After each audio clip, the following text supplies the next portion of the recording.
As a Missouri farmer's daughter, Carolyn Cox always knew the value of hard work in life and in love. I saw love and marriage as a commitment for life. It was a treasure that you protected at all costs. The day she first spotted 17-year-old Billie Jo Cox working on her father's farm, Carolyn thought she had found that treasure. I remember him walking up on the porch, and my mother answered the door, and he was so good looking. I think I fell in love with him immediately. Before long, the two began to date. Raised in a strict religious home, Billie treated Carolyn well, taking her out on Saturday nights. He was very shy, and when he did come to the school dances, he had never danced. He always had this very sweet smile with his lip curling up to the side, and everyone just really liked him a lot. Soon, the couple was thinking about a future together. He just seemed to be honest, gentle, loving, caring, and so what more could one ask? 3 years later, they made good on their promise and tied the knot in a traditional church ceremony. Carolyn was just 19. We were married on Easter Sunday, and it was a blizzard. And I remember in the receiving line, this lady shook my hand, and she says, "I hope your married life is not as snowy as your wedding day." And I've never forgotten it. After the wedding, the young couple worked hard to get ahead. Billie joined the Air Force to earn money so they both could go to college. And soon they started a family. We had our goals that I think were aligned together, so I thought we were a very good match. 2 children later, Carolyn graduated and worked to help support them while Billie finished his PhD in botany. But as Billie's graduation day grew closer, Carolyn began to notice a change in her husband's behavior. Billie was seldom around. He was coming in late, a lot of nights drinking with friends. I don't know if he was feeling some pressures, but when Billie was under stress, he became very intolerant. He would belittle her, so the circular argument that she had was ridiculous. Sometimes you could hear things getting thrown and that type of thing. Billie's temper was troubling, and one night he suddenly became violent. I don't know what the argument was, but he hit me. He socked me. And I had this black eye. And I was thinking, how can this be? But Carolyn was determined to stick with her young marriage. I made a decision that day that you're not giving up your marriage, you're not giving up your hopes and dreams. You just put it away, go on, this won't happen again. Meanwhile, on the outside, life for the couple was looking up. Billie graduated with his PhD and found a good job at a chemical lab. But as the years went by, he had bigger ambitions. He decided to take some things that he had developed and start his own business. So I was the breadwinner. I would teach all day and go work the business at nights and weekends. With Carolyn's help, Billie built an agricultural chemical company from the ground up. And by the time the kids were grown and out of the house, business was booming. By the late 1990s, the Coxes were millionaires. The small-town sweethearts had come a long way. They made a lovely, lovely couple. They had earned everything on their own, and I admired them for that. We were considered like almost the perfect couple. We really were. We had succeeded, we had done well. After nearly 4 decades together, the couple had finally achieved their dream. But Carolyn was about to wake to a terrible reality. On the night of September 12, 2004, Carolyn was packing their bags for a much-needed getaway to France with friends. I never had been to Europe, so I was very happy. But she and Billie would never get on that plane. The next morning, around 6 a.m., Carolyn woke to a sharp pain in her head. The next thing I know is I'm on the rug, being pulled down the hall. Barely conscious, Carolyn felt herself being moved into the garage. Her nightmare was just beginning. Carolyn was under attack, and the assault would cost her her husband and nearly her life. He said, "You're worth more dead than alive." And I'm like, what are you? You're not a human being. In the spring of 1996, 8 years before the attack that would leave Carolyn Cox clinging to life, she and her husband Billy were hard at work growing their successful business. It all gradually came together. We felt very good about what we had accomplished. We felt like we had reached those things that we had set out to reach. But as the couple's net worth ballooned, so did their problems at home. Billy's temper had gone from bad to worse. As he became more successful, I think he felt even more that he was above it all. Everything that he did, every shot he called, it was going to be his way or there was no way.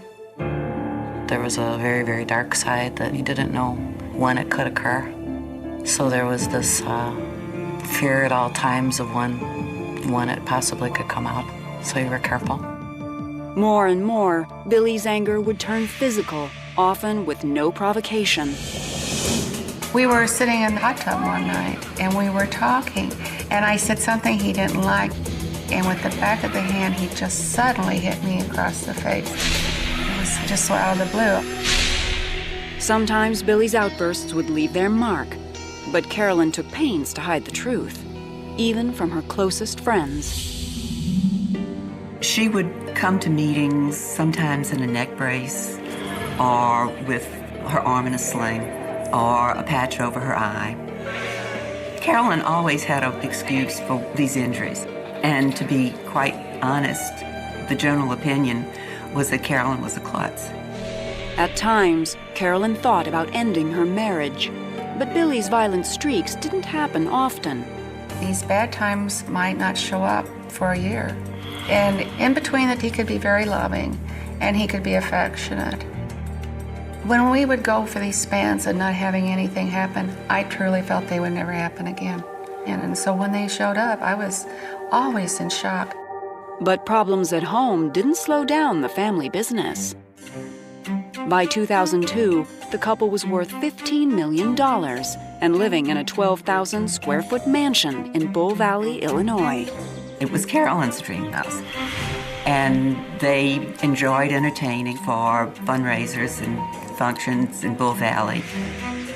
We were living the dream. Being able to stand back and look at that and say, look what you have, how fortunate you are. But it never seemed to be enough for Billy. He soon became obsessed with money, counting and recounting every penny they had. He was constantly making records of his net worth, and he had some fixation on insurance. He was always buying insurance policies. By the spring of 2004, Billy was acting even stranger. If I touched him, his body was rigid. I would start to hug him, and it was almost like hugging a board. I just remember wondering, what is going on? But one thing was better. Billy hadn't been violent towards Carolyn in over a year. Until one night, when he said something that gave her pause.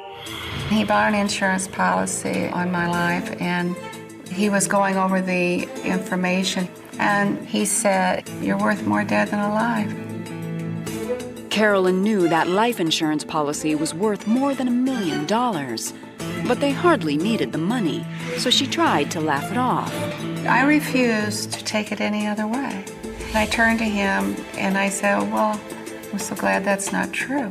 Little did Carolyn realize just how deep Billy's anger was. He looked at me with eyes that was just ice cold. I thought, this looks like a photograph of a corpse.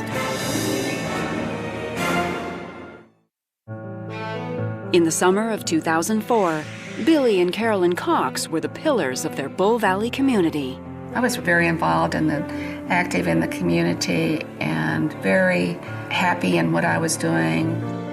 But behind closed doors, the golden couple's marriage remained far from picture perfect. We had gone to an event at friend's home, and when it was time for us to leave, one of my friends said, "It is so nice to see a couple who've been together so many years who still love each other." And he turned with the most hatred and the worst anger and said to me, "That may change at any moment." Billy's anger seemed to be building, and Carolyn had no idea why. So when good friends Beth and Jim Wester proposed a vacation in France, Carolyn was eager for a change of scenery. Billy's initial reaction to it was that we shouldn't go, and I said, "If we don't take advantage of this, I'm afraid we'll never do it." Then he seemed to be going along with it. But Billy and Carolyn would never board that plane. On the morning of September 13th, 2004, Carolyn awoke to a crushing pain in her head. Dazed, she had no idea what was happening.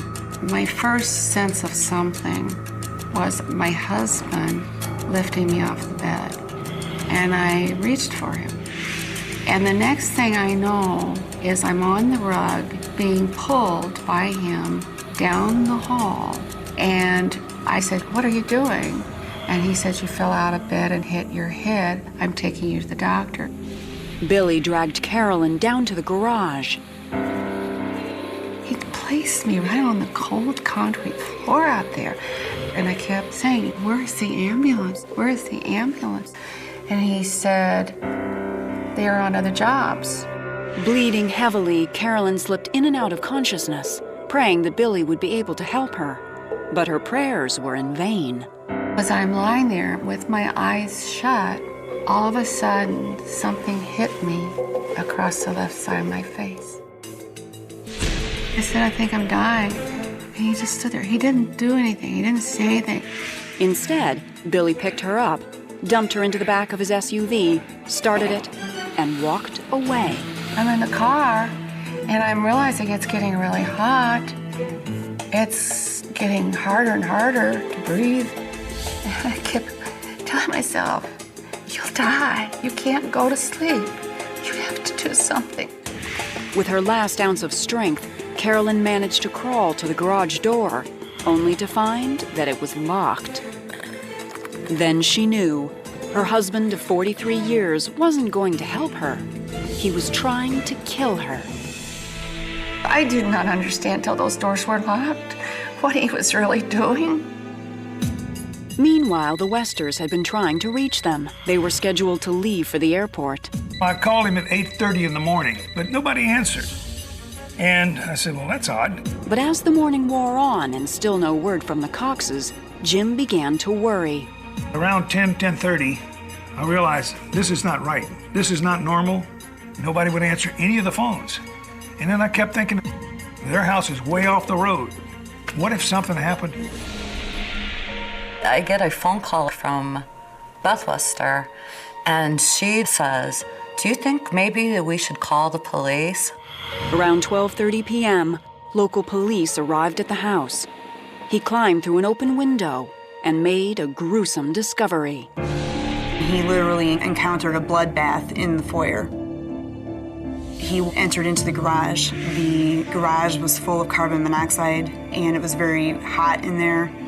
He observed Carolyn laying across the front seat of Billy Cox's truck, bleeding heavily from her face, and she said to him, "Help me," and then she lost consciousness.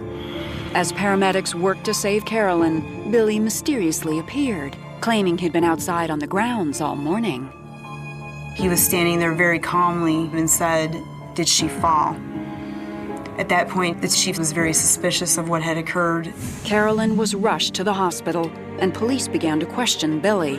But soon he complained of chest pains and was taken to the same hospital as his dying wife. They take me back to the room where my mother was, and I looked at her and I didn't even recognize her. And she said, "Why did he do this to me?" They said that my father had been brought in, and do you want to see him? When I got in there, there's the face of complete bull. Never asked about my mother until the very end. Doctors could find nothing wrong with Billy, so he did what any man would do when his wife's life was hanging by a thread. He went out to dinner. The chief was immediately suspicious of Billy because of the crime scene. Someone was cleaning up that foyer. There were rugs that had been rolled up that were full of her blood. There was also no explanation as to why the garage doors were all disabled, vehicles were running, and the door entering into the home was locked. The evidence appeared to point in one direction. As soon as Billy finished his pork chops, police brought him in and arrested him. Why would you take it to that level? Could have divorced her. Not only was he trying to kill her, he was trying to make her suffer. 2 days later, Carolyn awoke from surgery to hearing loss, metal plates in her face, and damaged vision. She was in shock that the man she had devoted her entire life to had just tried to kill her. The coming to and knowing, oh, the heartbreak, it's just the devastation. I couldn't believe it. I lost my husband. I nearly lost my life, and I lost my husband. But beyond heartbroken, Carolyn was also afraid. Billy had posted bail, and his reign of terror was far from over. I believe that he wanted Carolyn dead.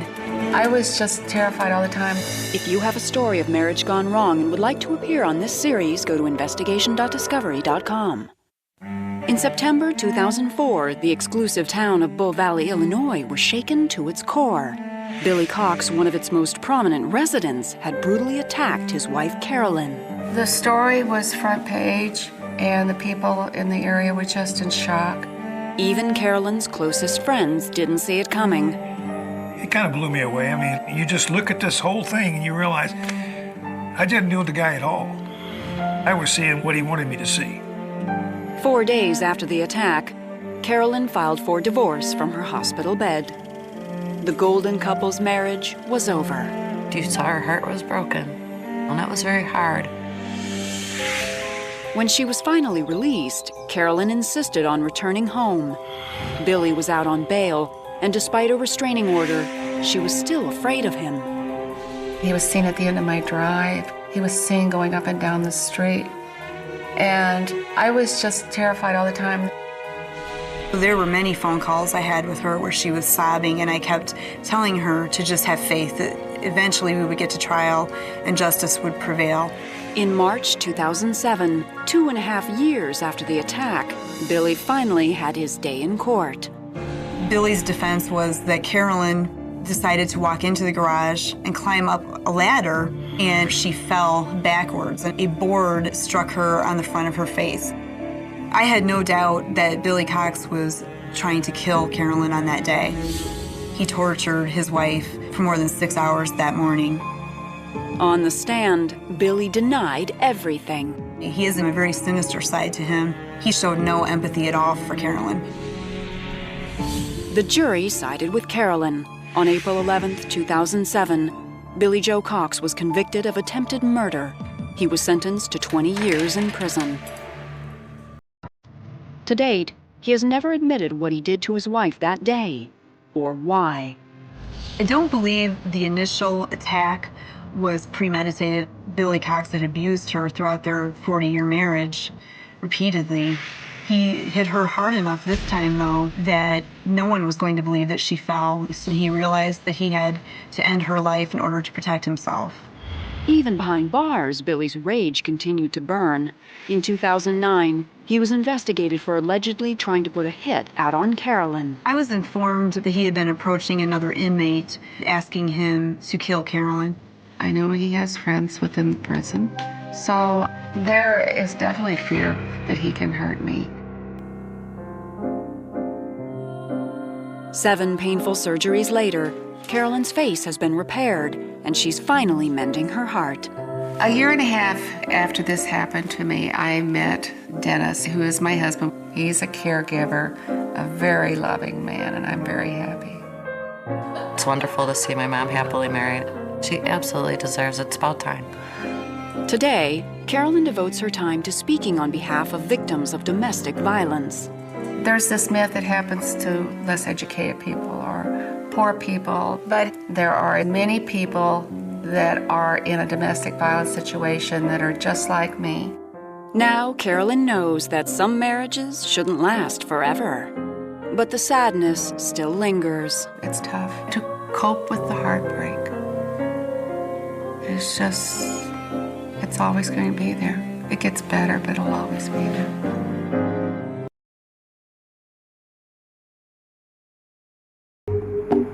They say a girl never forgets her first kiss. For Michelle Broom, the moment came when she was just 14. When I first met Tom, we were at a church youth group retreat, and we were around the fire, and he just kind of leaned over and planted a big one right in the mouth.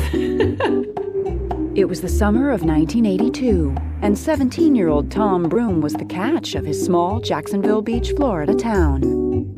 He was just running with a popular crowd, very athletic. Everybody knew who he was, and he got along with everybody. But as popular as he was, Tom also had a bit of a dark streak. He had had a couple of run-ins with police, just doing stupid prankish things, nothing super serious. I was kind of in awe of him because he was very popular, very cute. I was incredibly awkward, big glasses. After the kiss, I barely existed in his world. I would kind of admire him from afar and just go on my nerdy way. And that was the end of Michelle's teenage crush. Until one day in the fall of 1991. I had just graduated from college, and Tom was graduating from flight school. We ran into each other at a mutual friend's wedding, and just sparks flew. I remember being really impressed talking to him. I thought, wow, here's somebody who came from a tough situation, and they're making it work. Michelle and Tom quickly became an item. He and Michelle clicked. I remember thinking that this could be the one. The glitch was that a couple months from that time, I had already decided that I was moving to LA to pursue my career as a performer. And I told him that after like the third or fourth date, and he immediately said, well, so am I then. The next spring, Tom and Michelle headed west to pursue their dreams. Michelle had success singing with several local bands, while Tom easily landed a job as a flight instructor. 2 years later, Tom and Michelle knew they were meant to be. And in April 1994, they tied the knot back home in Florida. I was excited that Michelle had found her guy and that she would be with him forever. Our wedding was huge. We had a big reception with a killer band, and it was just a giant party. We couldn't get people to leave. Back in California, the newlyweds quickly embarked on what seemed like an endless honeymoon. We had various planes of his clients at our disposal, a lot. We went to Fiji, to a private island. We went deep sea fishing in Alaska. It was a really, really fun time in our marriage. But the honeymoon wouldn't last. Nearly 10 years later, the couple's jet-setting lifestyle would take a twisted turn. By the spring of 2005, Michelle was a mother of 2, and her globe-trotting days were mostly behind her. But Tom was often away on business, so Michelle kept her cell phone handy. And one day, she got a call that would change her life forever. It was March 3rd, 2005. I was at the car repair shop, and I got a phone call. I recognized the area code as somewhere in Georgia. At first, Michelle thought the call was from her husband, who was flying to Atlanta that day. But the voice on the other end belonged to a district attorney, and he had shocking news. He wanted me to know that they had had my family in surveillance for quite some time. I was completely confused. I said, I don't understand. What are you talking about? He said, you need to be extremely careful, and you need to do whatever you feel you need to do to disappear. And he hung up. The instructions were as perplexing as they were terrifying. I didn't know what to think. But as more information came in, Michelle soon found herself on the run. They were telling me that he was working for the Mexican mafia. It seemed her husband had been playing a very dangerous game. He was a private pilot, but nobody knew what he was doing half the time.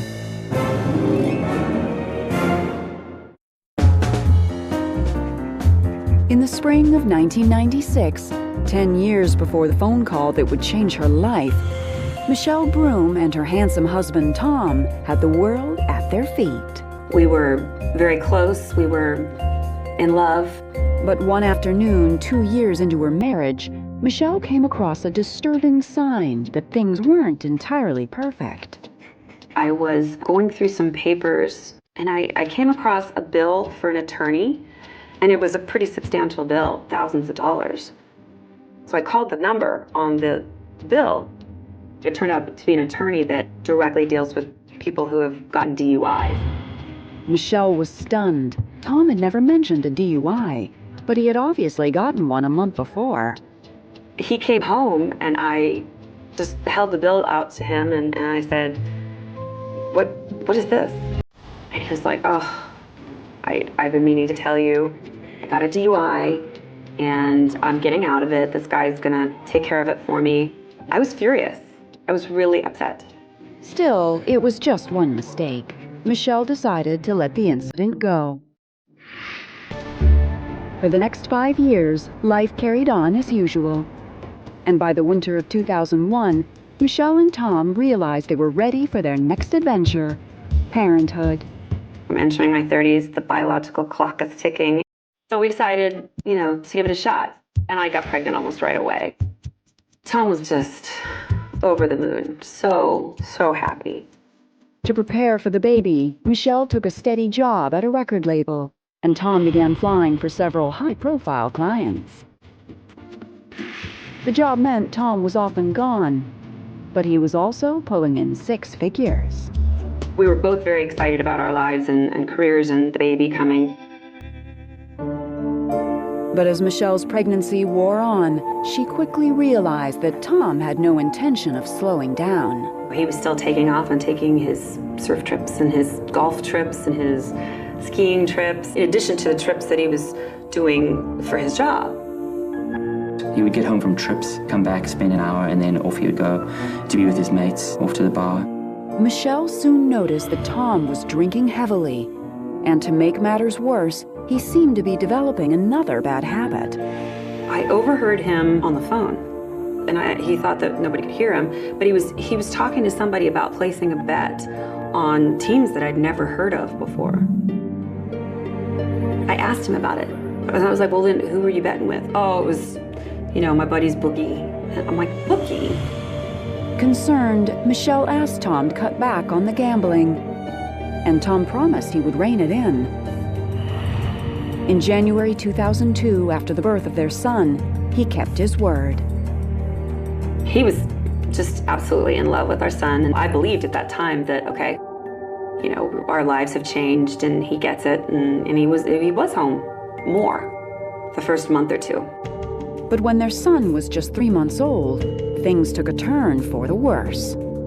Tom was in Mexico on a business trip, and he sometimes had trouble getting through the phone connections to check his voicemail from there. So he called me at one point and said, I can't get my voicemail. Tom asked Michelle to check his messages, and when she did, she heard something completely unexpected. There was a message from a woman. She was, hey, sweetie, I'm so sorry I missed you. Call me whenever you can, and we'll arrange to see each other. So I called Tom, and I said, who is this woman? And I said her name, and there was dead silence. Tom refused to discuss the matter over the phone, but the next day he came home and came clean. He was white when he walked in the door, and he said that he'd only seen her a couple of times, and she was a flight attendant, and they would occasionally connect if they were in the same city. I just looked at him and I thought, oh my, I had no idea you were even capable of this. I would never do this. Michelle was devastated, but she wasn't ready to throw in the towel. For better, for worse, I was brought up in that, you're married, you take a vow, and you go through trials and you make it work. Michelle insisted on counseling, and for a while, things got better. In 2004, just after their 10th wedding anniversary, Michelle realized she was pregnant again. My thought was, I don't know if I'm doing the right thing, but okay, we're having a baby. We're gonna make this work. But just 1 month into her pregnancy, Michelle's hopes for a renewed marriage were shattered as Tom reverted back to his old ways, and much, much worse. Tom's drug use was just as bad as his drinking. He was scary. He seemed like he was possessed. I just had this overwhelming feeling that he was hiding something.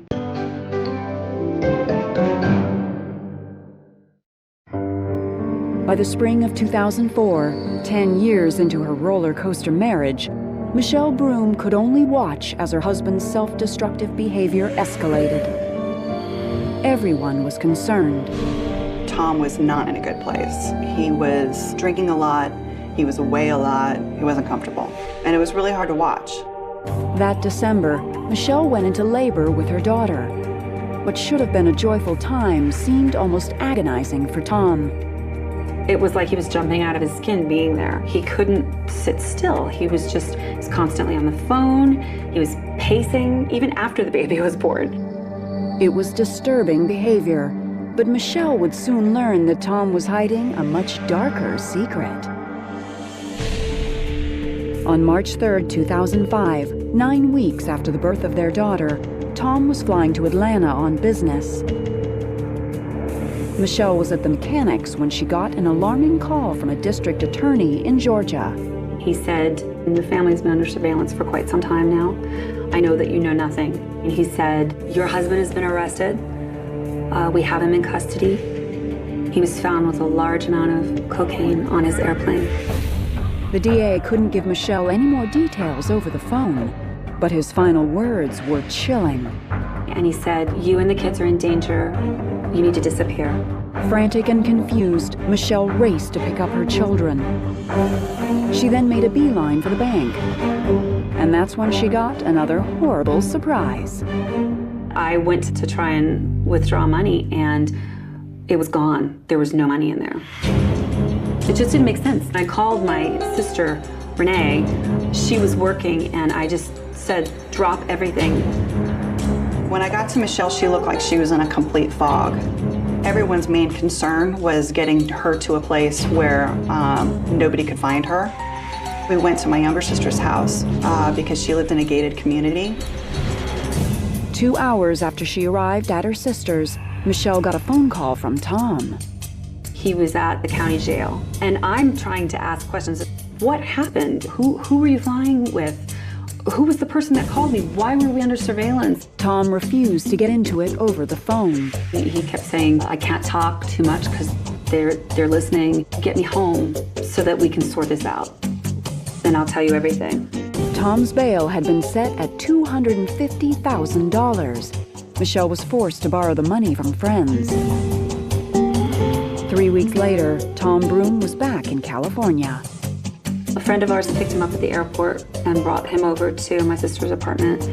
And he walked in the door. He had this look on his face, like a sheepish look on his face, like, I got caught. I'm really dreading having to tell you this. He said there were drugs. The gambling was just outrageous. And he said that the money was gone. He had gambled it all away.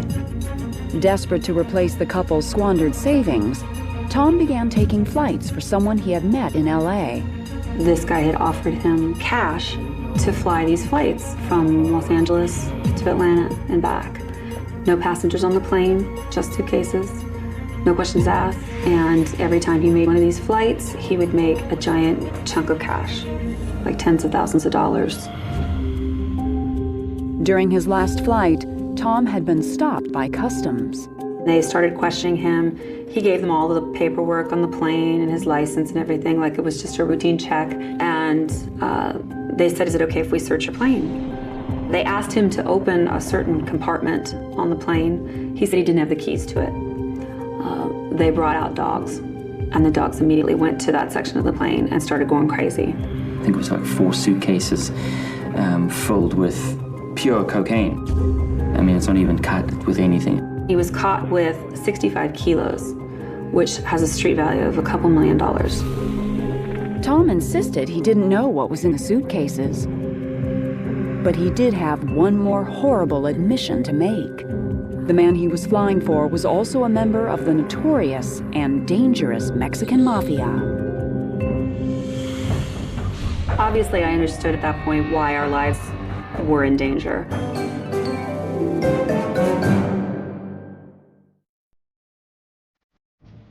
In March 2005, Michelle Broom's entire world had been turned upside down. Her husband Tom stood accused of drug trafficking and was on house arrest. His claims of innocence were starting to ring hollow. They said, you know, if somebody's offering you that much cash to fly a plane with no people on it, with locked suitcases, something's going on. The stress with Michelle was tangible. She tried to hold it together, but it was really, really hard. The couple now needed to hire an expensive defense team. But Tom's irresponsible behavior had left them penniless. We were looking at financial ruin, basically. On the advice of an attorney, Michelle started divorce proceedings. It was unclear yet whether or not the government was going to come in and seize any of our assets. I was told that if I filed for divorce, if we had any money left over, I could possibly allocate it as child support. It was a heartbreaking scene, but it was just the beginning. When the couple met with Tom's defense team that April, Michelle realized that her husband had no chance. They could link him to dozens of these flights, and it had been going on for quite some time, over a year at least. They had conversations recorded. They had instances where he was flying and would change the tail number of the plane mid-route, or change the destination of the plane mid-route, which is a common thing that drug runners do. Even worse, Tom had also hand-delivered the suitcases to their recipient in Georgia. He knew the guy's name that he was meeting with. He had a regular meeting point with him. I was blown away. At one point, I looked up and I had this feeling looking at him like, I don't even know who you are. In July of 2005, after more than 10 years of marriage, Michelle and Tom's divorce was finalized. Meanwhile, Tom, still on house arrest, was falling apart. It's like the demons that were inside of him just took over. Everything just came back to the surface. All of the addictions, all of the anger, all of the anxiety, the need to escape from it all. He would go on these drinking rampages and have drugs delivered to the house. He would go on these binges, take pills. I mean, there were times he'd be sitting on the couch twitching. Michelle came to that point and she realized she had to revoke bail on Tom. His behavior was so erratic. Just before Thanksgiving 2005, Tom Broom went back to jail. That winter, he pled guilty to possession of narcotics with an intent to distribute. There was no trial, and Tom was granted leniency for cooperating with the investigation. He was sentenced to 10 years in federal prison. It was heartbreaking on many different levels, both watching him as a human being, somebody I care about, watching a marriage completely disappear.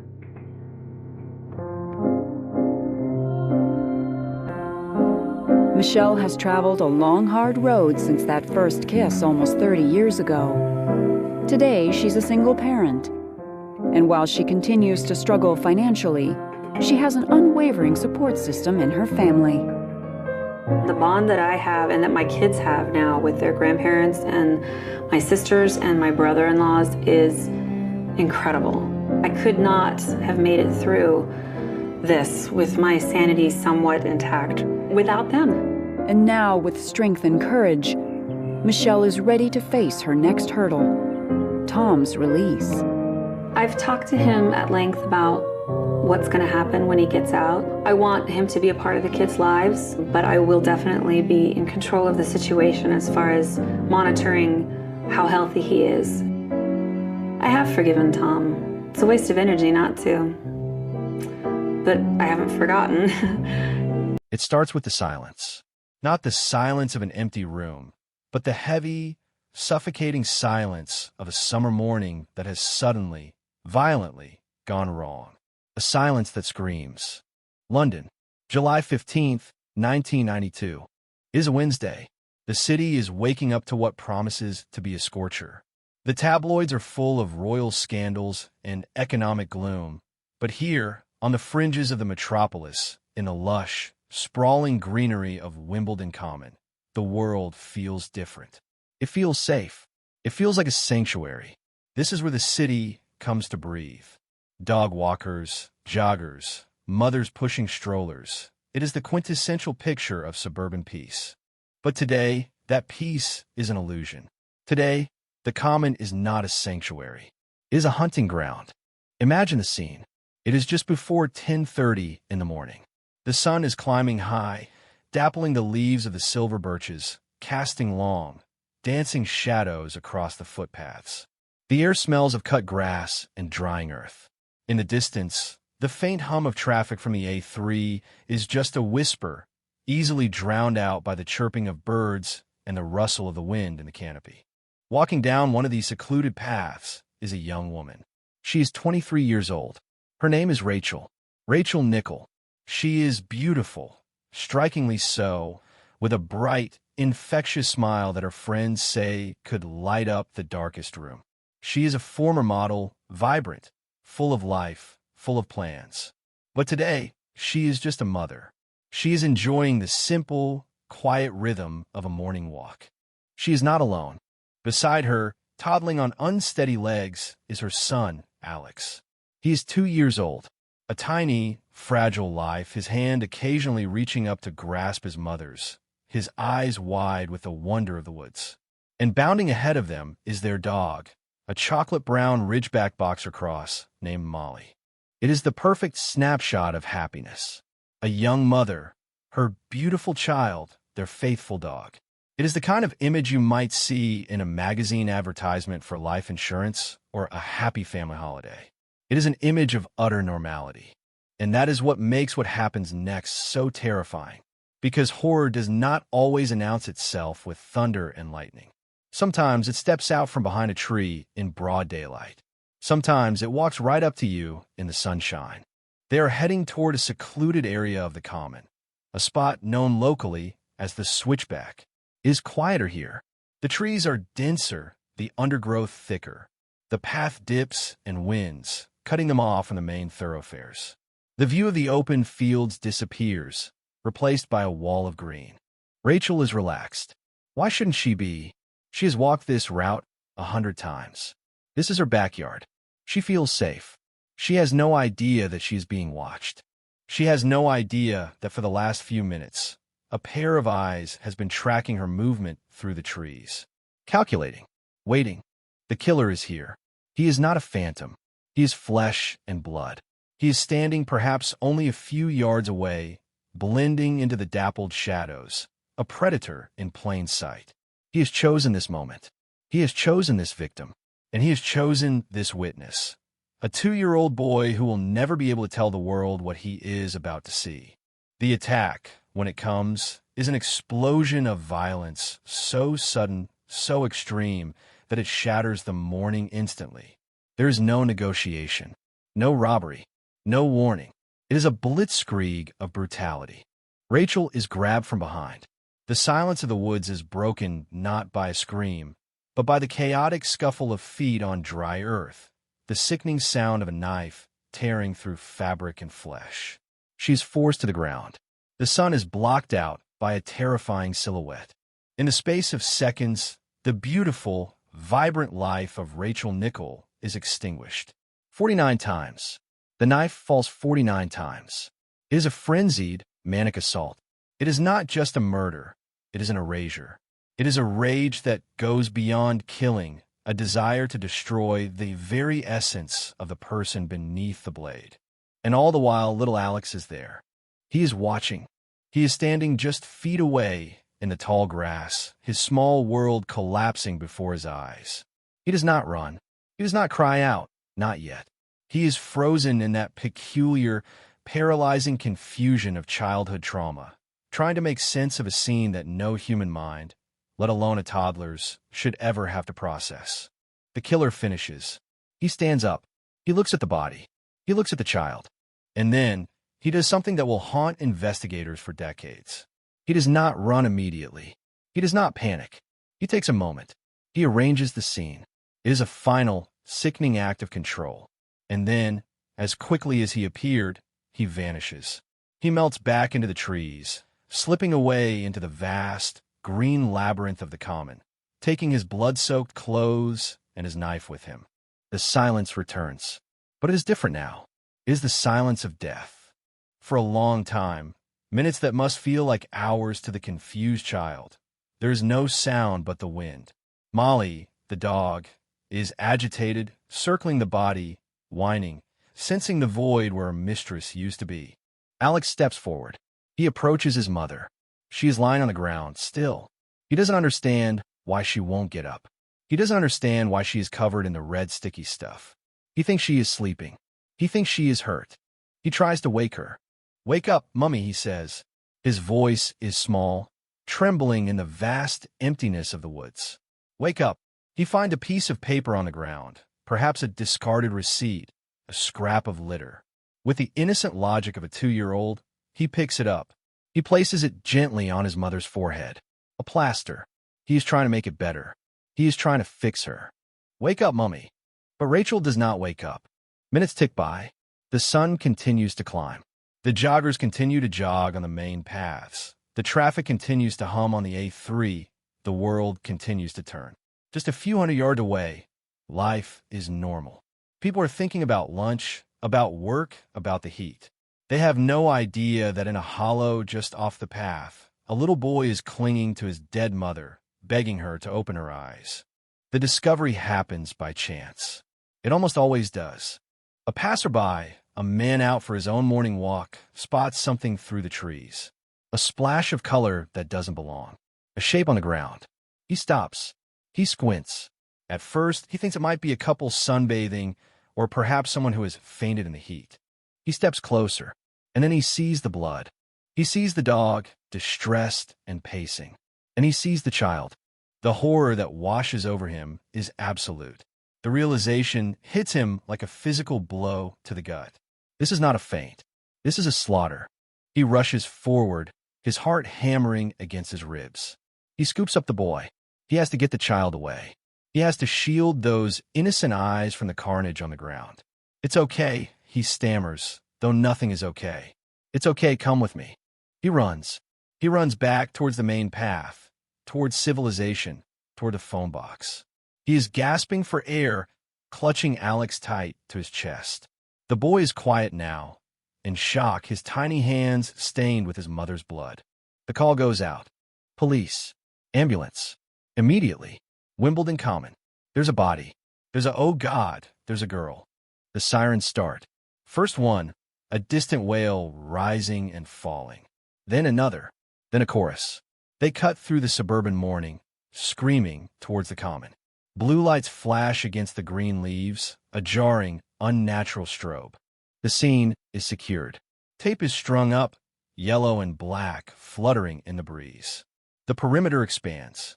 Uniformed officers arrive, their faces pale as they step under the cordon and see what lies in the grass. Even the veterans, the ones who think they have seen it all, turn away. They retch. They curse. The brutality is overwhelming. Within an hour, the common is swarming. It is no longer a park. It is a crime scene, a sterile zone. White-suited forensics officers move like ghosts through the undergrowth, placing numbered markers, bagging evidence, photographing the horror from every angle.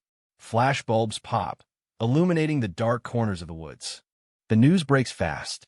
In 1992, there is no social media, no Twitter, no instant live streaming. But the shockwave travels at the speed of light. Radio bulletins interrupt music shows. We are receiving reports of a major incident on Wimbledon Common. By the evening news, it is the lead story. The face of Rachel Nichol beams out from television screens across the nation. That smile, that vibrant young face. And next to it, the headline that freezes the blood of every parent in London, murdered in front of her son. The public reaction is visceral. It is immediate. This wasn't a gang hit in a dark alley at 3 a.m. This was a young mother walking her dog in the morning sunshine. If it could happen to her, it could happen to anyone. If it could happen on Wimbledon Common, in one of the safest, most affluent areas of London, then nowhere is safe. Fear grips the capital. Women stop walking alone. Parks that were once busy with lunch-hour crowds become deserted ghost towns. Sales of personal alarms skyrocket. There is a palpable sense of panic, a collective holding of breath. And amidst the fear, there is a burning, white-hot anger. Who did this?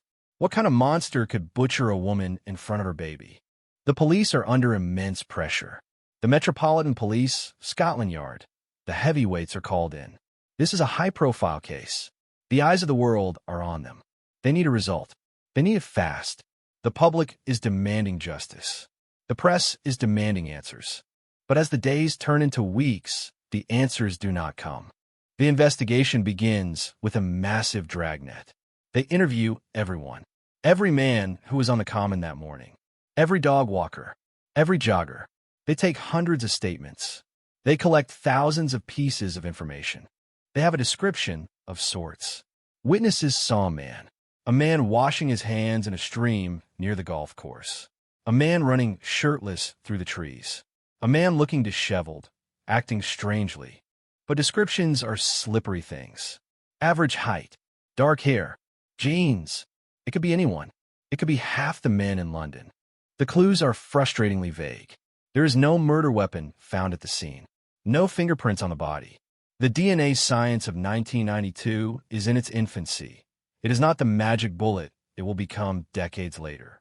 They have samples, tiny, microscopic traces, but the technology to analyze them properly simply does not exist yet. The killer has left a void. He has come from nowhere, destroyed a life, and vanished back into the ether.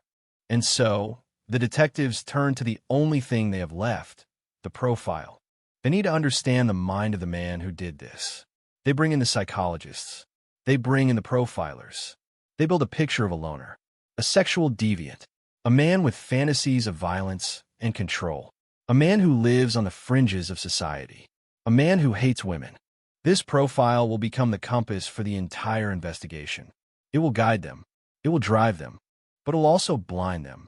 Because while the police are looking for a specific type of monster, a phantom created in a psychologist's office, the real killer is out there. He is not hiding in a cave. He is not invisible. He is watching the news. He is seeing the panic he has caused. He is walking the streets. And as the police desperation grows, as the pressure mounts to catch the Wimbledon Common murderer, they will make a decision. A decision that will lead them down a rabbit hole of obsession and deceit. A decision that will focus their entire devastating power on one man. But is he the right man? Or is the real killer sitting quietly in plain sight, laughing at them? The mystery of the Rachel Nicholl murder is about to become one of the most controversial, convoluted, and heartbreaking sagas in British criminal history. It is a story of a trap set for a monster, a honey trap designed to catch a killer that will instead entrap the investigators themselves. And it all begins here with a body in the grass, a weeping child, and a cold case that will take 16 years, and more blood, more death, to finally, truly solve. The hunt is on, but they are hunting the wrong shadow. Fade to black as the sound of a police siren echoes and fades into a low, ominous drone. The sirens fade, replaced by the scratching of pens on notebooks and the low, urgent murmur of men in suits. Scotland Yard is now the heart of the storm. Operation Yasmin has begun. The pressure is a physical weight, pressing down on the shoulders of Detective Superintendent Keith Petter. He is the man tasked with catching a ghost. The public isn't just asking for an arrest. They're screaming for it. Every morning, the front pages of The Sun and the Daily Mail feature Rachel's face, a silent accusation against the perceived incompetence of the police. Why is he still free? The headlines blare. Is your park safe? The investigation is a monolith of data. Thousands of statements. 5,000 suspects. Every man who has ever been flagged for an indecent assault in South London is being looked at. Every oddball reported by a neighbor. Every loner seen walking on the common. But the sheer volume of information is a trap in itself. It's a haystack so large that the needle isn't just hidden, it's buried under a mountain of noise. The police are desperate for a breakthrough, a shortcut, something to narrow the field. They turn to a tool that, in 1992, feels like science fiction, offender profiling. Enter Paul Britton, a renowned forensic psychologist, a man who believes he can peer into the dark recesses of a killer's mind and sketch his soul. Britton sits in a room surrounded by the grim photos of the switchback hollow. He looks at the 49 stab wounds. He looks at the way the body was posed. He looks at the total lack of sexual assault in the traditional sense. He concludes that this wasn't a crime of passion, but a crime of ritual. The killer, Britton posits, is a man driven by a specific, deviant fantasy. He is someone who lives a double life, outwardly unremarkable, but inwardly consumed by a need for dominance and blood. This profile becomes the Bible of Operation Yasmin. Petter and his team stop looking for a man who fits the evidence. They start looking for a man who fits the profile. And soon, the profile has a name. Colin Stagg. Colin Stagg is a 30-year-old unemployed man living in a small flat in Roehampton, just a stone's throw from Wimbledon Common. He is a man who walks his dog on the common every day. He is a man who, by his own admission, is a bit of a loner. He has a history of writing letters to women, strange, sexually explicit, fantasy-driven letters. He is a man who doesn't fit in. To the investigators, he is perfect. He is the oddball they've been looking for. He has the look. He has the proximity. He has the weird hobbies. But there is a problem. A massive, glaring problem that the police, in their mounting obsession, choose to overlook. There is no forensic evidence connecting Colin Stagg to the murder. None. No DNA, no fingerprints, no blood on his clothes, no murder weapon under his floorboards. Even the little boy, Alex, when shown a lineup, does not point to Stagg. The case against him is a house of cards built on vibes and psychological theory. But Petter is convinced. He is sure Stagg is his man. He just needs a confession. He needs Stagg to slip up. So, the police decide to play a dangerous game. If Stagg won't confess to them, perhaps he'll confess to the woman of his dreams. This is the birth of Operation Edsel, the most controversial undercover sting in the history of the Metropolitan Police. They create a character, Lizzie James. She's portrayed by a young, attractive undercover officer. Her mission? To seduce Colin Stagg. Not physically, but psychologically. She is to present herself as a woman with dark, violent sexual fantasies. The kind of fantasies the profiler believes the killer possesses. The goal is to create a safe space where Stagg will feel comfortable enough to brag about what he did to Rachel Nichol. The letters begin. Lizzie reaches out to Stagg, responding to a Lonely Hearts ad. She writes of her dark desires, her attraction to danger, her need for a man who has done things. Stagg, lonely and desperate for connection, bites. He writes back. The correspondence grows more intense, more twisted. They meet. They walk together on the very path where Rachel was killed. Lizzie pushes him. She drops hints. She talks about the murder. She tells him she finds the violence exciting. She's a honey trap made of poisoned sugar, and the police are listening to every word through hidden microphones. But Stagg doesn't give them what they want. He talks about his fantasies, yes. He says weird, off-putting things, absolutely. But every time Lizzie tries to lead him to a confession about the common, he demurs. He tells her he wasn't there. He tells her he's not a killer. The police interpret this not as innocence, but as the cunning of a master manipulator. They believe he is testing her. They double down. Britton, the psychologist, is behind the curtain, directing Lizzie's every move like a puppet master. Push harder, he tells her. Be more explicit. The operation lasts for months. It is a psychological assault on a man who, while clearly troubled, is showing no signs of being a murderer. The lines between reality and the sting begin to blur for the undercover officer herself. The stress is immense, but the hierarchy at Scotland Yard is blinded by the prospect of a win. They're so sure they have the right man that they ignore other reports coming in. They ignore the fact that elsewhere in London, other women are being attacked. While the police are busy trying to trick Colin Stagg into a confession, a real predator is moving through the shadows of the city. He is a man named Robert Napper. He is tall, strong, and utterly invisible to the Rachel Nichols task force. He has a history of horrific violence. He has been reported to the police before 4 green chain rapes, a series of brutal sexual assaults in southeast London. But because he doesn't fit the Wimbledon profile, because he isn't the man currently in the Lizzie James trap, he is ignored. The files on Napper sit in a different drawer in a different station, gathering dust. This is the tragedy of the 1992 investigation. It became a closed loop. The police weren't investigating a crime anymore. They were validating a theory. They spent huge sums of money, hundreds of thousands of pounds, on the Lizzie James operation, while the actual killer was out there, his confidence growing with every day he remained uncaught. Napper was a ticking time bomb, and the police had their fingers in their ears. Eventually, the police decide they have enough. They don't have a confession, but they have hours of weird conversations. They arrest Colin Stagg. They charge him with the murder of Rachel Nichols. The headlines scream in triumph. Caught. The public breathes a sigh of relief. The monster is behind bars. The system has worked. Except it hasn't. The case against Stagg is a sham. When it finally reaches the Old Bailey in 1994, the judge, Mr. Justice Ognall, is horrified.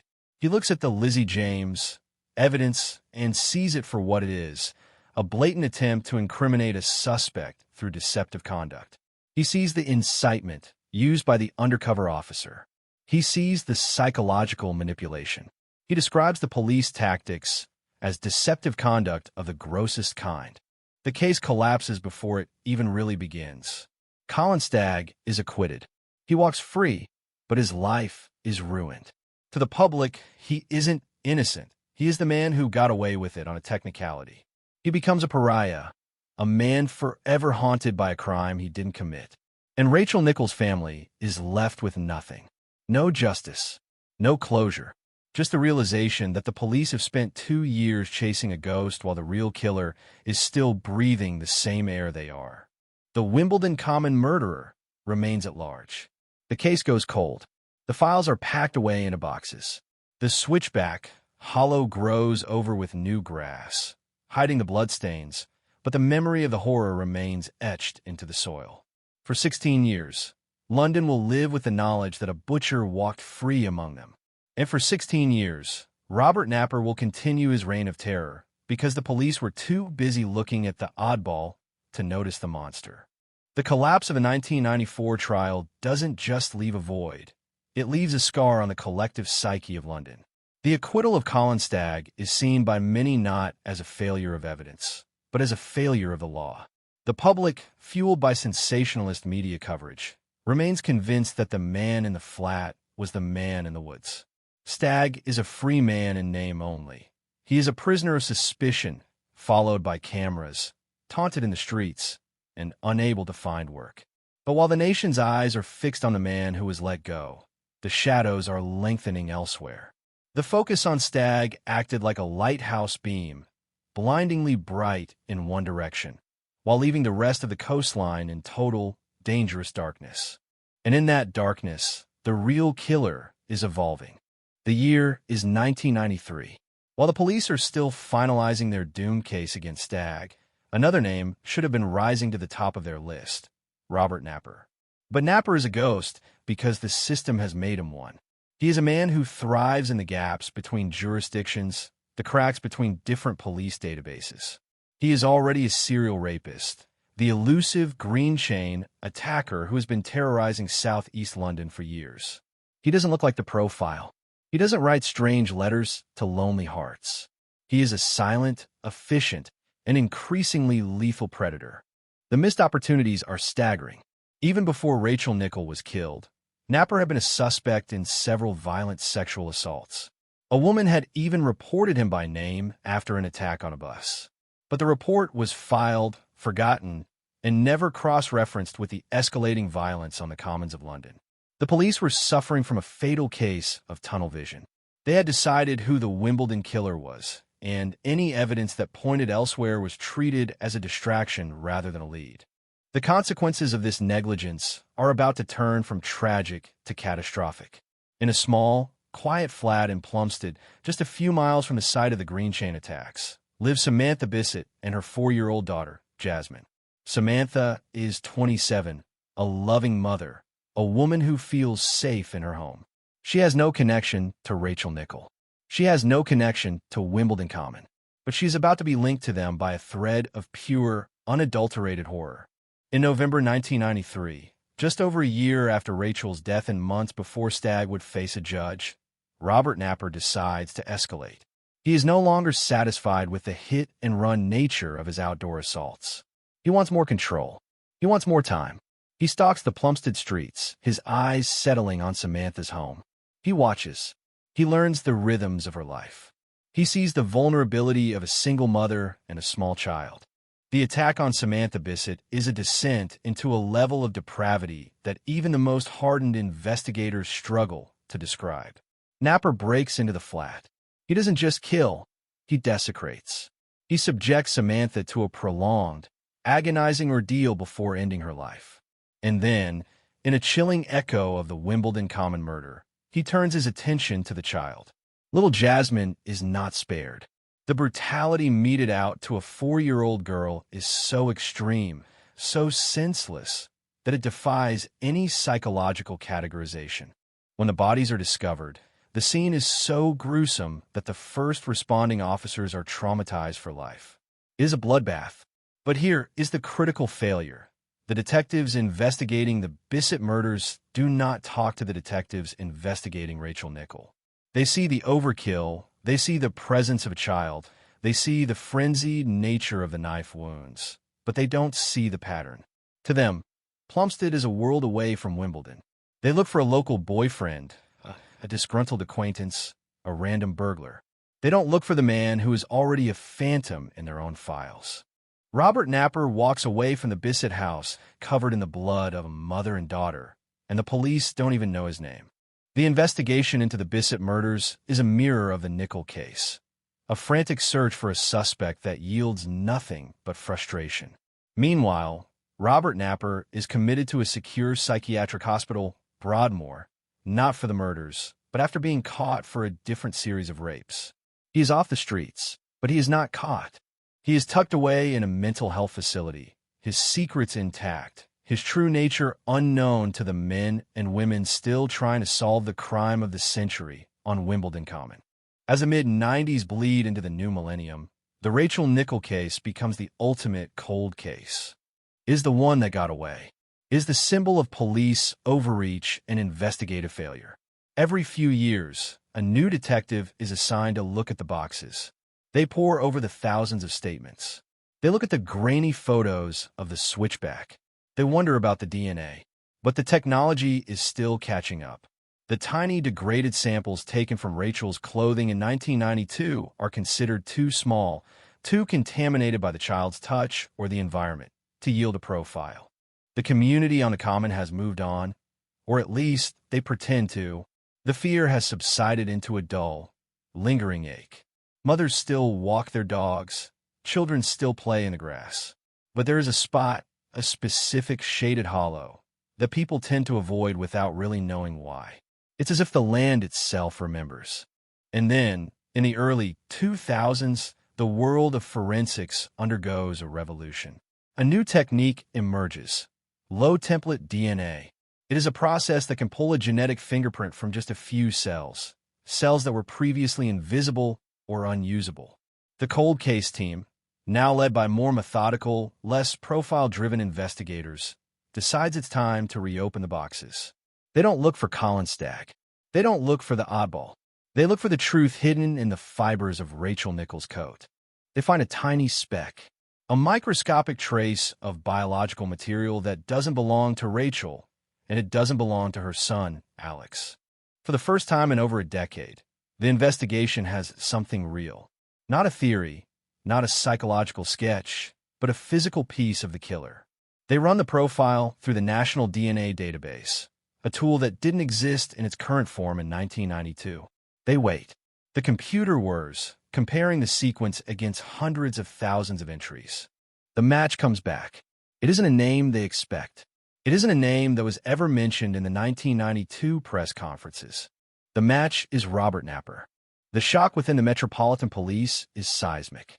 Napper, the man in Broadmoor, the man who was already a known rapist during the original investigation.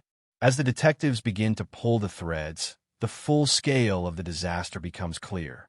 They realize that while they were chasing Colin Stagg with a honey trap and a prayer, the man who actually butchered Rachel Nichol was sitting right under their noses. He was in their files. He was in their system. He was a plain sight killer who benefited from the most expensive and elaborate investigative blunder in British history. The realization is a gut punch. It means that if they had caught him for the Nichol murder in 1992, Samantha and Jasmine Bissett might still be alive. The blood of 3 victims is now not just on Napper's hands, but on the hands of an investigation that lost its way. The task now is to prove it. To take a cold case from 1992 and turn a microscopic DNA match into a conviction that will finally, 15 years later, stand up in a court of law. The ghost of Wimbledon Common is about to be brought into the light, but the path to justice is still paved with the wreckage of the past. The realization that Robert Napper's DNA was on Rachel Nichol's body sends a tremor through the foundations of New Scotland Yard. This isn't just a breakthrough, it's an indictment. A new team, the Special Casework Investigation Team, is formed. They're the surgical strike force of the cold case world, and they have one mission: reconstruct 1992 with the precision of a watchmaker. They have the DNA? Yes, but in a court of law, DNA can be challenged. They need more. They need a timeline. They need a motive. They need to bridge the gap between a microscopic speck of skin and a man currently locked away in a high-security psychiatric ward. The detectives travel to Broadmoor. This is no ordinary prison. It is a fortress of the mind, a Victorian labyrinth housing the most dangerous and disturbed individuals in the country. Within its walls, Robert Napper has been living a quiet, unassuming life since 1995. He is a paranoid schizophrenic, a man who hears voices, a man who has retreated into a shell of medication and institutional routine. He is the opposite of the sophisticated master manipulator the original profilers had imagined. He is a broken, hollowed-out vessel of a human being. But beneath the medicated exterior lies a history of predatory behavior that the police are only now fully documenting. They begin to cross-reference Napper's movements with the Green Chain rapes. They find a terrifying pattern. Napper was a creature of the South London parklands. He knew the footpaths, the bridleways, and the secluded hollows of every green space from Plumstead to Wimbledon. He didn't use a car. He used the bus. He used a train. Or he simply walked for miles, a silent predator moving through the suburban sprawl. As the team digs into the original 1992 case files, the what-ifs start to pile up like a mountain of regret. They find that a man matching Napper's description, tall, thin, with a peculiar, shuffling gait, had been reported near the common on the day of the murder. They find that Napper lived in a flat that was within walking distance of several of his known attack sites. Most devastatingly, they find that his own mother had contacted the police years earlier, terrified of her son's escalating violence and his obsession with knives. The warnings were there. The breadcrumbs were scattered across a dozen different police desks. But because Napper didn't fit the look of the man the 1992 team wanted to catch, the breadcrumbs were swept away. The investigators now turn their attention to the murder of Samantha and Jasmine Bissett. They realize that the savagery of that crime, the overkill, the ritualistic nature of the wounds, the presence of a child, was the exact signature left on Wimbledon Common. Napper hadn't just started with Rachel Nichol. He had been practicing for years, and the Bissett murders were the horrific climax of his career. The 1992 investigation had been looking for a one-off monster, but they were actually dealing with a serial killer in the making. But there's a legal hurdle. Napper is mentally ill, extremely so. To bring him to trial, the Crown Prosecution Service must determine if he is fit to plead. Can he understand the charges? Can he participate in his own defense? The psychiatrists at Broadmoor are divided. Napper's mind is a fog of delusions and chemical intervention. He speaks in riddles, if he speaks at all. He claims to have no memory of the day on the common. He is a man who has successfully hidden from his own conscience behind the wall of his psychosis. The new detectives change their tactic. They stop looking for a confession and start looking for the trophies. Serial killers of Napper's type often keep mementos, items taken from their victims to relive the moment of power. They search Napper's old belongings. They interview former associates. They look for any physical link that isn't just DNA. They find evidence of his obsession with the military, with survivalism, and with the very type of knife used in the attacks. A specific, heavy-duty blade that left a distinct V-shaped mark in the bone. While the legal battle over Napper's sanity rages behind closed doors, the public is still largely in the dark. The name Robert Napper hasn't been linked to Rachel Nichol in the press yet. But for Colin Stagg, the man who was nearly destroyed by the system, the wheels of justice are finally turning in a different direction. His lawyers are pushing for a formal apology and compensation. They point to the DNA evidence as the ultimate proof of his innocence. The shadow that has hung over Stagg for 16 years is finally beginning to lift, replaced by a cold, hard light reflecting back on the police. In 2007, 15 years after the murder, the decision is finally made. Robert Napper will be charged. The evidence, the DNA, the signature of the wounds, the geographic profiling, and the link to the Bissett murders is deemed overwhelming. The cold case is officially solved. But for the families involved, and for a city that has lived with this mystery for nearly 2 decades, solved is a heavy word. It brings the truth, but it also brings the realization that this entire nightmare was preventable. The stage is set for a final confrontation in court. Not a trial of who did it, but a reckoning of how did he get away with it for so long. The ghost of 1992 is about to be forced into the witness box, and the secrets of the mystery killer found in plain sight are about to be laid bare for all to see. The legal machinery of Great Britain begins to grind, but it is not the swift, vengeful gears of a Hollywood thriller. It is a slow, agonizing process of psychological evaluation and forensic accounting. As the name Robert Napper finally leaks to the press, a secondary wave of shock hits the public. This wasn't a new suspect. He was an old one. He was a man already known for the most depraved crimes imaginable. The question on every doorstep from Brixton to Barnet is the same. How? How did a man capable of such concentrated evil remain a footnote in a file while the nation watched a honey trap play out on the evening news? The answer lies in the sheer scale of the 1992 investigation's hubris. They hadn't just ignored Napper. They had practically erased him. In 1992, Napper was a low-priority suspect. He was tall, thin, and suffered from a litany of mental health issues. The profile suggested the killer would be organized, dominant, and likely successful in his private life. Napper was the opposite. He was a chaotic drifter of the mind, living in a cramped flat, overwhelmed by his own internal voices. The police looked at him and saw a local weirdo, not the meticulous monster the psychologist had described.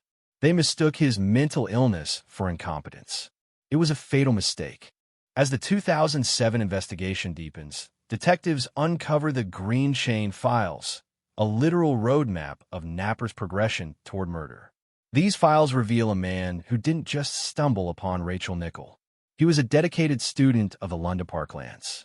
He would spend hours, sometimes days, sitting in the undergrowth of various commons, watching. He wasn't looking for a specific person. He was looking for a specific vulnerability. He was a predator who understood the rhythm of the city better than the police did. He knew where the blind spots were, the places where a scream would be swallowed by the wind or the hum of a distant motorway. The forensic team, now equipped with 21st century technology, begins a microscopic re-examination of everything Napper touched. They find that the V-shaped nicks in the bone of the Bissett victims match the unique serration of a survival knife Napper had once owned, a knife he had claimed to have lost years earlier. The signatures were identical. The overkill, the sheer number of wounds, wasn't just rage. It was Napper's psychological fingerprint. He didn't just want to kill his victims. He wanted to destroy the humanity within them. It was a ritual of total erasure. But while the case against Napper solidifies, the shadow of Colin Stagg looms large over the proceedings. The Home Office is forced to confront the wreckage of Operation Edsel. They have to admit that while they were spending millions of pounds trying to entice a confession out of an innocent man, the actual killer was committing more murders. Stagg is eventually awarded £706,000 in compensation, the largest payout of its kind at the time.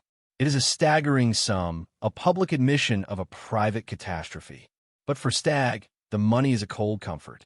The years of being called a child murderer, the years of hiding in his flat, the years of his mother's decline as she watched her son be vilified, none of that can be bought back.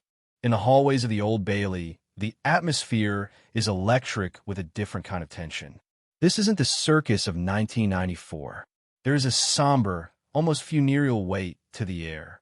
The family of Rachel Nickel, led by her partner Andre Hanscom, have lived through 16 years of false hopes and public scrutiny. Andre had moved to France to escape the British media, trying to raise Alex in a world where he wasn't the boy from the common. Now, they're forced back into the glare of the lights. They have to look at the face of the man who truly ended their world. Napper is brought into the dock. He is a shell. He looks nothing like a mystery killer. He looks like a man who has lived in the dark for too long. He is gaunt, his eyes darting, his hands trembling. He is a paranoid schizophrenic who has spent a decade in a high-security hospital, and the transition back to the real world of a courtroom seems to overwhelm him. He doesn't look like a monster. He looks like a ghost. And that is the most terrifying thing of all. The man who caused so much destruction, who paralyzed a city with fear, who destroyed 3 lives and ruined a 4th, is a man who seems barely capable of tying his own shoelaces. The prosecution lays out the case. They don't need the honey trap. They don't need the letters. They have the DNA. They have the 1 in a billion match. They have the knife marks. They have the geography. They have the witness statement from 1992 that were lost in the system. Witnesses who saw a man with Napper's exact, peculiar gait running from the scene. The mystery killer was never actually a mystery. He was a clerical error. He was a victim of a system that became so obsessed with its own theory that it stopped looking at the facts. As the evidence is read out, a hush falls over the court. The details of what Napper did to Rachel, and subsequently to Samantha and Jasmine Bissett, are so horrific that even the court reporters stop typing. It is a catalog of human depravity that defies understanding. The sensational headlines of 1992 feel hollow and cheap compared to the raw, bleeding reality being presented now. This wasn't a live crime news broadcast. It was a massacre. The defense doesn't argue the facts. How can they? The DNA is an anchor that cannot be moved. Instead, they focus on the mind. They argue diminished responsibility. They argue that Napper was a man driven by a psychosis so profound that he didn't know what he was doing. They try to shift the blame from the man to the malady. But for the families in the gallery, it doesn't matter. Whether he was a monster or a madman, the result was the same. The blood was just as red. The loss was just as permanent. The deadlock of 16 years is finally breaking. The cold case is melting under the heat of undeniable proof. But as the truth emerges, it brings with it a haunting realization. Robert Napper was found in plain sight because the police were looking through a lens of their own making. They saw what they wanted to see, and they ignored what was right in front of them. The mystery wasn't who did it. The mystery was why it took so long for the world to notice the man in the shadows. The silence in the Old Bailey is no longer the silence of an unsolved mystery. It is the silence of a reckoning. In December 2008, the man who had been a phantom for 16 years finally speaks. But isn't a defiant roar or a complex confession? Robert Napper, standing in the dock, his voice thin and reedy, offers a plea. Guilty, but not to murder. He pleads guilty to manslaughter on the grounds of diminished responsibility. The legal distinction feels like a technicality to a public that has waited nearly 2 decades for justice. But the facts are indisputable. Napper is a paranoid schizophrenic. He is a man whose mind is a fractured landscape of delusions. The court accepts the plea.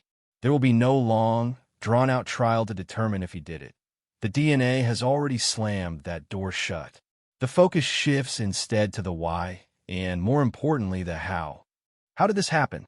As the judge, Mr. Justice Griffiths Williams, prepares to pass sentence, he doesn't just address the man in the dock. He addresses the history of the case. He speaks of the extreme nature of the violence, a level of brutality that he describes as beyond the experience of most. He sentences Napper to be held indefinitely at Broadmoor, the very same high-security hospital where he has already been living for years. For the public, there is a sense of hollow irony. The killer is sentenced to the place he already calls home. The bars don't change, only the label on his file does. But as the cell door closes on Robert Napper, a different door swings wide open, the door to the police archives. With the legal proceedings concluded, the lid is finally lifted on the catastrophe of the 1992 investigation. The Independent Police Complaint Commission, IPCC, launches a scathing review. What they find is not just a series of mistakes. It is a systemic collapse of investigative logic. The report reveals that during the hunt for Rachel's killer, the police received over 80 separate tips pointing toward Robert Napper. 80. He wasn't a needle in a haystack. He was a beacon flashing in the night. One woman had reported him for a violent assault on a bus. Another had identified him as her rapist in the Green Chain series. His own mother's warnings were logged in a system that seemed designed to ignore them. But because the 1992 team was under the spell of the Lizzie James operation, Napper was never more than a ghost on the periphery. He was eliminated from the inquiry because he didn't fit the psychological profile of a sophisticated killer. The IPCC report describes a catalog of missed opportunities. It points to this silo mentality of the police, where the team in Wimbledon didn't talk to the team in Plumstead, and the rape investigators didn't talk to the murder detectives. They were all hunting the same man, but they were looking at different pieces of a puzzle they refused to assemble. The Green Chain rapist was a local problem. The Wimbledon murderer was a national crisis. The two were never allowed to meet in the minds of the commanders. This is the plain sight paradox. Robert Napper wasn't a master of disguise. He didn't have an alibi. He was a known violent offender living in the heart of the search area. He stayed free because the police had constructed a fictional version of the killer, a Colin Stagg-shaped hole, and Napper was the wrong shape to fit it. While they were busy teaching an undercover officer how to play a femme fatale, Napper was walking the same streets, his knife still in his kit, his mind already turning toward his next victims, Samantha and Jasmine Bissett. The public shock turns to a cold, simmering fury. The realization that the 1993 Plumstead murders were entirely preventable is a burden that the Metropolitan Police will carry for decades. If they had followed just one of those 80 leads, if they had checked the DNA against the rape kits already in their possession, 3 lives would have been saved. The cost of the cold case isn't just measured in the millions of pounds paid to Colin Stagg. It is measured in the blood of a mother and her 4-year-old daughter. As the news cycle churns, the images of 1992 are replayed. The grainy footage of the common, the floral tributes, the haunting sketches of the suspect. But now, they are viewed through a different lens. People look at those old sketches and realize they look nothing like Colin Stagg, and everything like the gaunt, hollowed-out man now sitting in Broadmoor. The mystery wasn't a mystery at all. It was a tragedy of errors, a play where the actors were so focused on their roles that they missed the monster walking across the stage in broad daylight. For the community of Wimbledon, the solved headline brings a strange, unsettled peace. The boogeyman has a name now. He is no longer a shadow behind a tree. He is a patient in a hospital. But the fear has left a permanent mark. The Switchback Hollow is no longer just a spot on a map. It is a monument to the day the city lost its innocence. And as the investigators pack away the files of Operation Yasmin for the last time, they have to face the ultimate haunting truth. The real killer didn't win because he was clever. He won because the people hunting him were blind. The headlines in the wake of Napper's sentencing don't celebrate a victory. They dissect a disaster. The man who should have been caught screams the Evening Standard. The narrative has shifted from a whodunit to a how could they.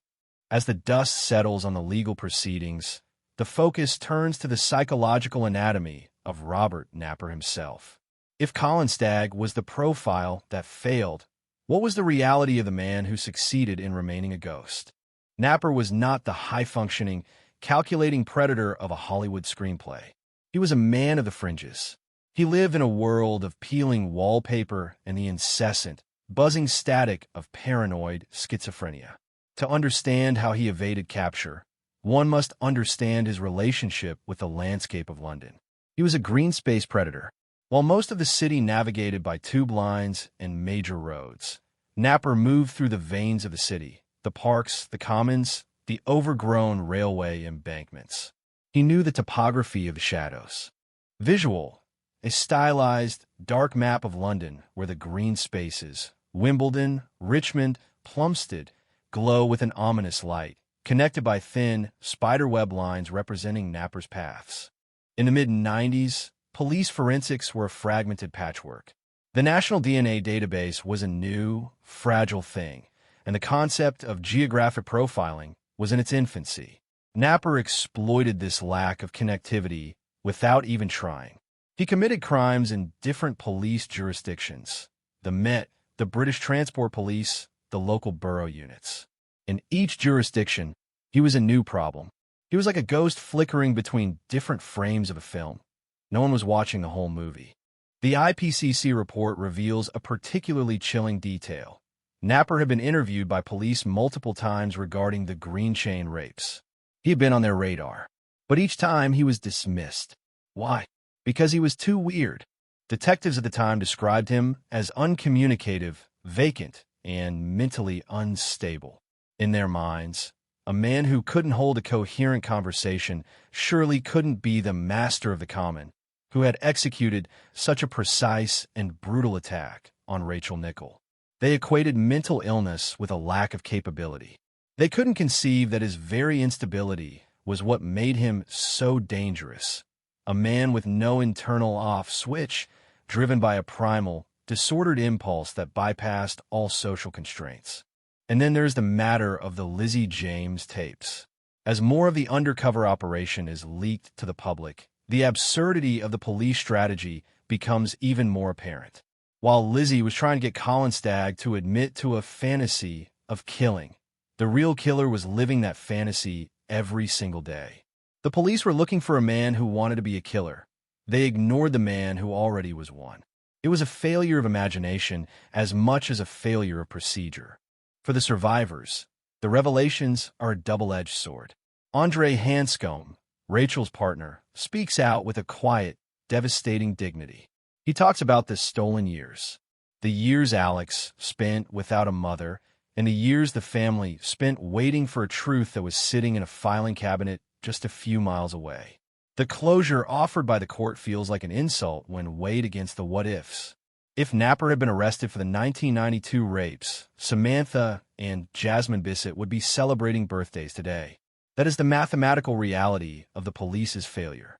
But the story doesn't end with a prison sentence or a report. The impact of the Rachel Nichol case changed the very DNA of British policing. It ended the era of the celebrity profiler. The reliance on psychological vibes was replaced by a cold, hard focus on forensic science and data integration. The silo walls were torn down. Today, a crime on Wimbledon Common would trigger an immediate cross-reference with every similar offense across the country. The mystery killer of 1992 was the catalyst for a total revolution in how the law hunts its monsters.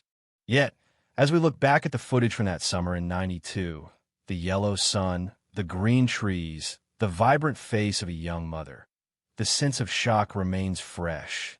It serves as a haunting reminder that the most dangerous threats are often the ones we refuse to see because they don't fit our definitions.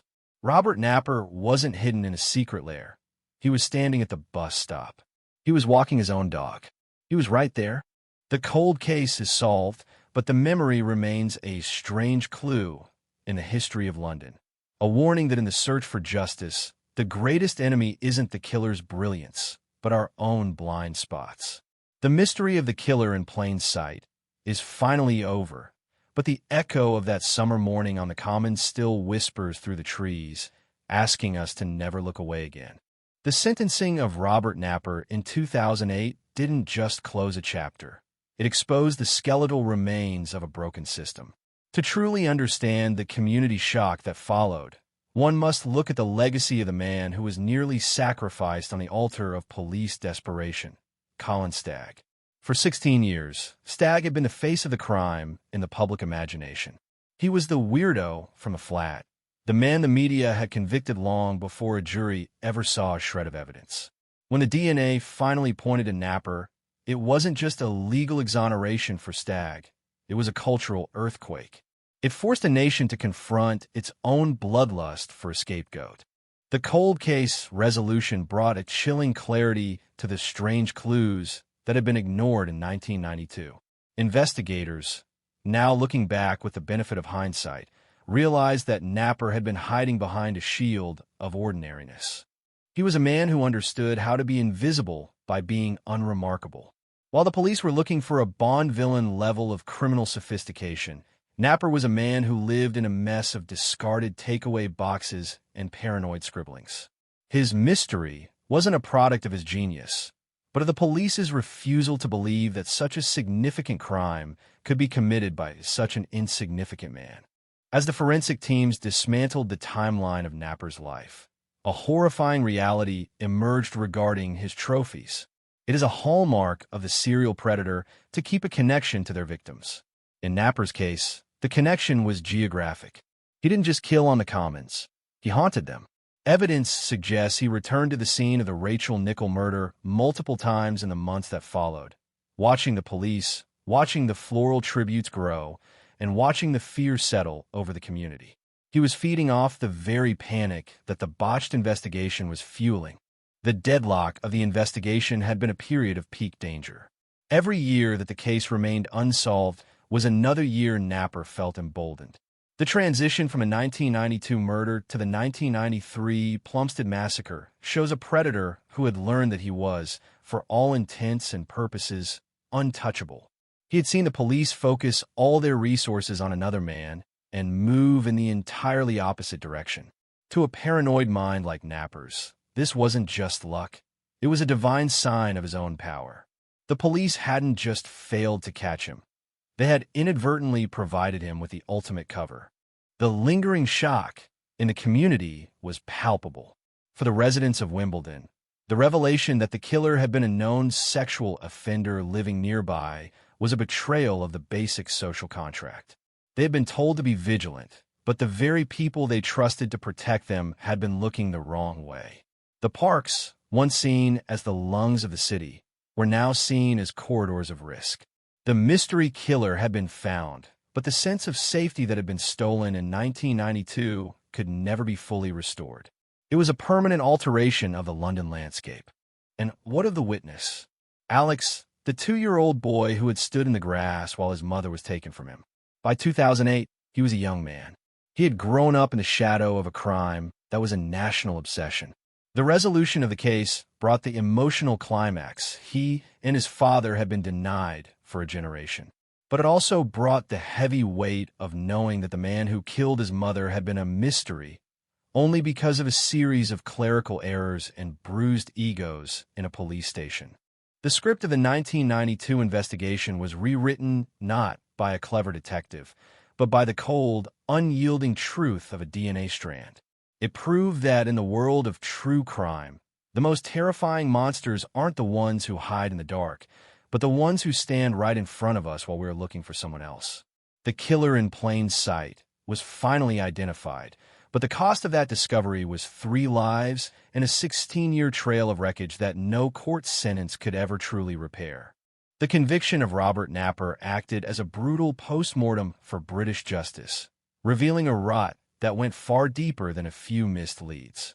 As the media dug into the deadly deadlock of the 1990s, a haunting question emerged. How many other cold cases were actually warm leads frozen by institutional pride? The Rachel Nichol investigation became the ultimate cautionary tale. The moment the golden age of the intuitive detective died, replaced by the era of data-driven accountability. To understand the mystery killer's ability to vanish, one must look at the sheer geography of his escape. After the slaughter on the Common, Napper didn't flee the country. He didn't even change his routine. He simply walked. He used the maze of South London's interconnected parklands, the Green Chain, as a private highway. While police were setting up roadblocks on the A3 and monitoring the underground, Napper was moving through the brambles and the bridleways, a predator who understood that in a city of millions, the best way to hide is to stay in the shadows of the trees. Everyone else is too busy to notice. The strange clue that finally broke the case, the low template DNA, was more than just a scientific breakthrough. It was a ghost trap. In 1992, the idea that a man could be convicted by a microscopic speck of skin found on a coat was the stuff of science fiction. But by 2004, the invisible had become undeniable. When the cold case team re-examined Rachel's clothing, they weren't looking for a suspect. They were looking for a genetic signature. And there it was, a match so precise, it was estimated the probability of it belonging to anyone else was 1 in a billion. The mystery evaporated in the heat of a thermal cycler. But as the science advanced, the community shock deepened with the realization of Napper's double life. He wasn't a criminal mastermind. He was a man who lived in the cracks of society. He had been a patient in mental health wards, a recipient of social services, and a frequent contact for local police. He was managed by the state, yet he was a monster the state failed to recognize. This was the true horror of the mystery killer found in plain sight. He was a man the system saw every day, but never truly looked at. The lingering shock over the years had turned into a form of collective trauma for South London. For every mother who had squeezed her child's hand a little tighter while walking through the woods, the news of Napper's identity was a validation of their deepest fears. It confirmed that the danger wasn't a phantom. It was a neighbor. It was the man at the shops. It was the odd person everyone noticed, but no one suspected of such extreme, concentrated violence. In the wake of the 2008 sentencing, the Metropolitan Police issued a formal apology to Colin Stagg, but the words felt thin against the backdrop of 16 years of ruined life. The trap that had been set for him in 1992, the Lizzie James operation, was now viewed as a form of state-sponsored gaslighting. The police had tried to create a killer out of a lonely man, while the real killer was out there, honing his blade. This inversion of justice remains one of the darkest stains on Scotland Yard's history, a reminder that when investigators stop seeking the truth and start seeking a win, everyone loses. The emotional climax of the case wasn't found in the courtroom, but in the quiet spaces where the victims' families finally allowed themselves to breathe. Andre Hanscom's journey from a grieving partner to a campaigner for justice reflects the enduring human spirit in the face of institutional failure. His son, Alex, the tiny witness to a titan of crime, became a symbol of resilience. The cold case was solved, the mystery killer was identified, but the haunting memory of that July morning remains. A reminder that justice delayed is not just justice denied, but a tragedy multiplied. The resolution of the Rachel Nichol case in the late 2000s did more than just name a killer. It forced a radical autopsy of the deadlock that had paralyzed the investigation for a generation. As the technical details of Robert Napper's capture were released, the community shock shifted into a profound analytical awe.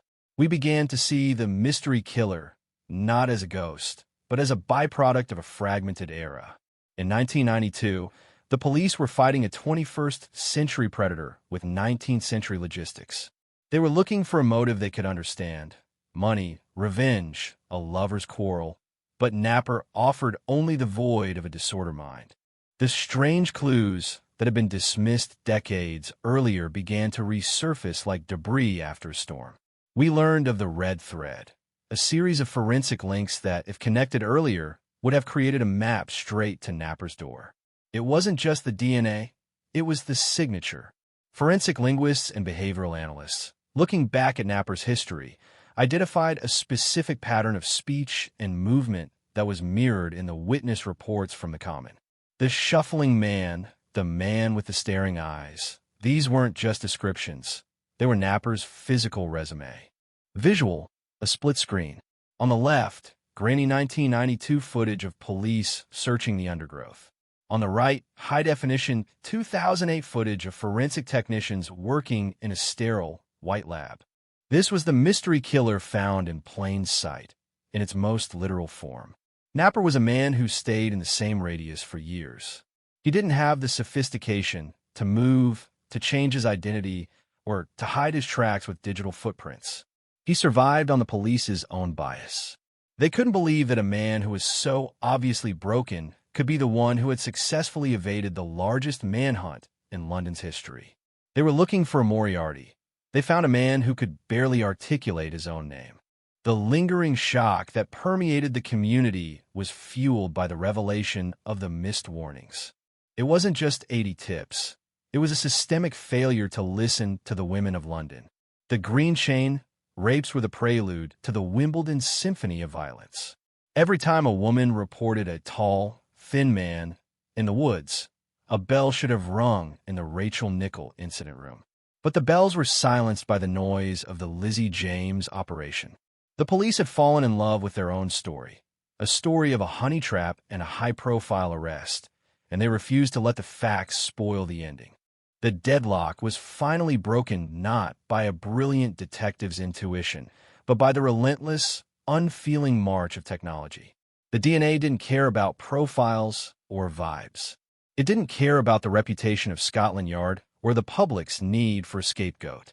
It simply existed, a microscopic witness that waited 16 years to tell its story.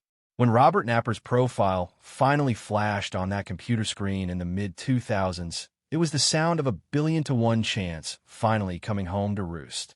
But for those who lived through the mystery, the emotional climax remains colored by deep, resonant sorrow. The realization that the mystery killer was never really a mystery is the ultimate cold case irony. He was a clerical error that cost 3 lives. He was a blind spot that lasted a decade and a half. As we look at the photos of the Switchback Hollow today, we don't see a crime scene anymore. We see a monument to what happens when the system stops looking at the person and starts looking at the profile. The mystery killer found in plain sight is a title that serves as both a conclusion and an accusation. It tells us that the truth is often hiding in the most obvious places, waiting for someone with enough humility to look. The case is solved, the killer is found, but the haunting echo of that July morning, and the 16 years of silence that followed, remains a permanent part of the London fog, a shadow that never quite lifts from the green heart of the common.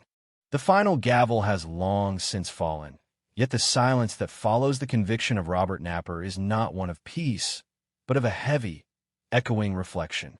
This is the ultimate emotional climax of a saga that spanned 3 decades.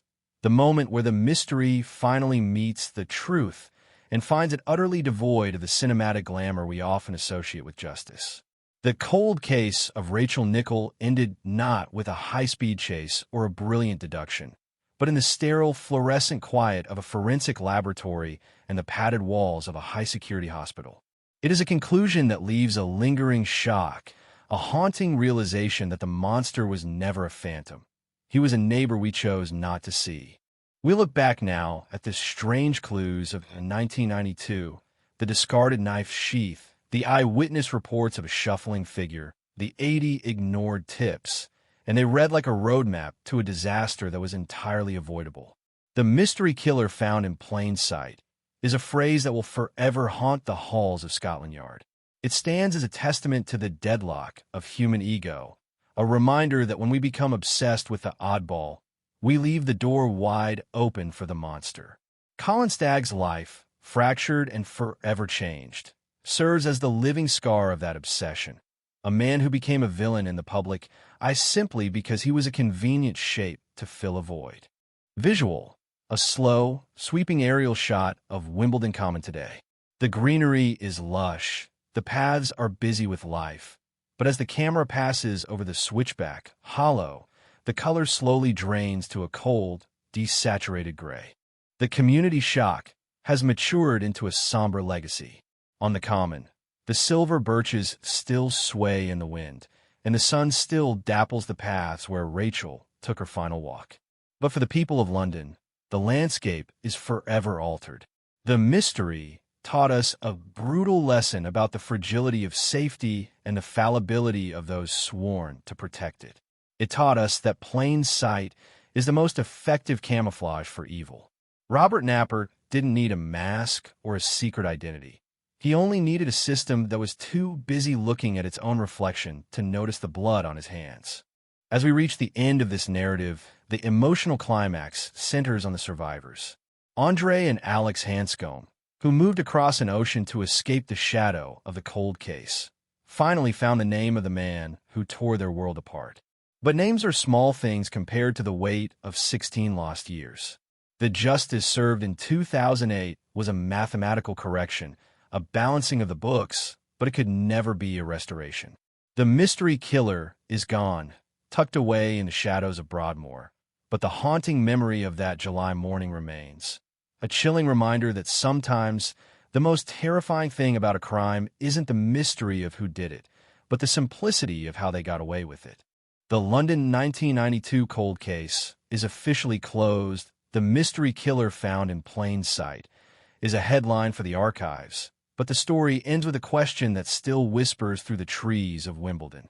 In a city of millions, in a world of data and surveillance, who else are we missing? Who else is standing in the light, waiting for us to look away? The lingering shock is the realization that the woods are never truly silent, and the mystery is never truly over. It just waits for the next morning, the next walk, and the next time we decide that the man in the shadows is just part of the scenery.